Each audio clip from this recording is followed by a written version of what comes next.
Overlooked detail from Jake Paul vs. Mike Perry comes to light as Deontay Wilder's trainer gives one-line response.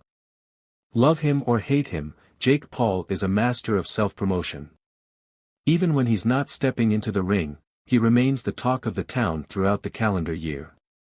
His fight against Mike Tyson was the latest example of his ability to generate excitement and controversy. On the other hand, the problem child's knack for generating buzz has made boxing pundits analyze his fights more closely than a casual fan. Malik "King" Scott, Deontay Wilder's former opponent-turned-boxing coach, is one such pundit who has been scrutinizing Paul's performances.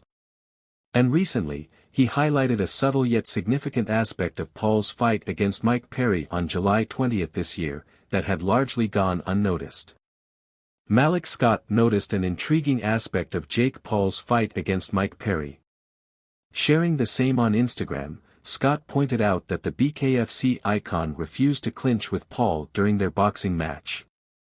According to the boxer-turned-trainer, this was not just a tactical decision, but a mindset. As he put it, subplot, clinch refusing is a mindset, it's all in the decision-making. No silent agreements. As evident in the shared clip, Scott's observation highlights the complexities of boxing strategy in the mental games that fighters play. By refusing to clinch, Perry may have been trying to assert his dominance or disrupt Paul's rhythm. Whatever the motivation, El Gallo reigned supreme that night. Notably, the Ohio native dominated the fight en route to a TKO victory in round 6. The problem child even acknowledged Perry's successful attempts in avoiding his clinches. In an episode of BSW/Jake Paul after their fight, the 27-year-old said to Mike Perry, "You were like really good at, in the clinch, not letting me tie you up." Notably, Paul started his combat sports career as a wrestler in his high school. Consequently, clinches are one of his strongest skills inside the squared circle.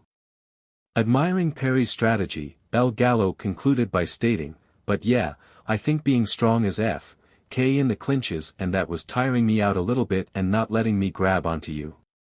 And Mike Perry also agreed that he and his coach had already been preparing for Jake's clinches, knowing all too well that that was a trick that Paul would use to tire him out. After facing the MMA star, the problem child duked it out for 8 rounds against 58-year-old boxing legend Mike Tyson. While the 27-year-old won via decision, the fight continues to draw mixed responses from the boxing world. Despite breaking several records, some critics and pro boxers even threatened to physically harm Paul.